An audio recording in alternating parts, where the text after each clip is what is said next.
Danny from LegoBuff Productions, here with my most recent MOC, and this is LEGO Star Wars Escape from Sullust. This is part 5 of the Clones Alone MOC series. You can check the description for links to the previous videos. And here, as you saw in the beginning of the story, the clones have reached the edge of the town on Sullust, and now they are making the escape in none other than the Slave One. So without further ado, let's go ahead and check out some close-ups. We'll start off on this side of the MOC. So if you're familiar with Sullust, it is famous for having this super bright red lava, especially in the Star Wars Battlefront video game. And so this is the edge of the coast located on this giant lake of lava. And on the edge here you can see the two fans, and when you crank this lever right here, both of the fans do move in either direction. So very cool.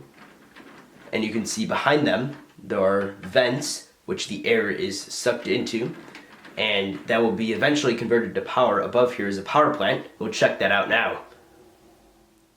Here's the small power plant, and as I said before, it is located right above those fans. There's the vents behind there where the air is sucked into, then converted into power, which is brought up out of the ground through those 4 pumps into the main generator right there, and then it's sent through that cord into the building where they can regulate and control it. And then there's 2 power storages right on the side of the building there. There's also some barrels outside of the building, and we'll go ahead and take a closer look inside the building as well. This roof just pops right off. You can see there's 2 control panels right there on the wall, and those control the power storages. And then over here, that guy is just regulating the pumps outside. So it's just a basic facility right there. And we'll go ahead and put the roof on. It just pops right on there. Very nice. And then coming around, you can see there's just some people talking. This is kind of the outskirts of town, right by the coast, and there's a lot of smugglers and bounty hunters, so not too many people like to come on this side because it's very dangerous. But you can see some guys talking there, and as you can tell, the rough path right here, it's just not a lot of money is allocated to this area for them to make improvements. And you can also see it in the architecture over here. This is kind of like a torn down building. They just never had money to really rebuild it, and it's become a market now, so we'll take a look inside. This is the market in the ruined building. There you can see a woman's looking at some capes in the background there. There's Boba Fett coming in, possibly trying to negotiate some repairs for a ship. Some dead rodents hanging up there, and there's also a man trying to sell some snakes back there. Over here you can see a merchant. He's selling some bones there and also some parrots. If we come around, you can also see some chicken. It looks like he just made a deal right there. Also above the guy selling snakes, there are a bunch of scorpions for sale right next to the rodents. As we move along on the path here, we can see another vendor selling various items to some Rhodians right there. And also a bounty hunter with a bunch of weapons on a cart. And then this is the customs building. But before we take a look in there, we'll hop onto the other side, which if you can see at the end of the hall, there's a barricade because this is kind of the closed off area. This is a closed building, and inside it's pretty much collapsed on itself. That's what it used to look like on the outside, but then it collapsed over here. And it looks like someone got on the wrong end of a deal right there. They're being hunted down. So now let's take a look at the customs building. This is what the inside looks like. We'll take a look at each section individually, but there are 3 of them. And as you can see, the path quickly changes to very nice looking from rough looking. And these are the 3 sections. The first is where you can buy tickets for the next transporter. Here is the way to board. And then this is for your cargo.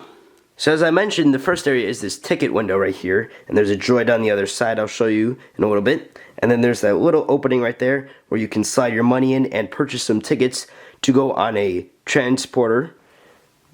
And then there you can see the inside.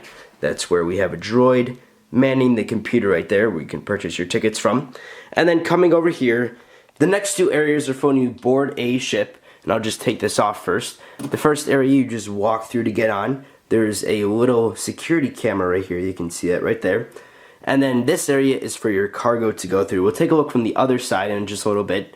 But on top is this detector, and this can detect a variety of things, including weapons.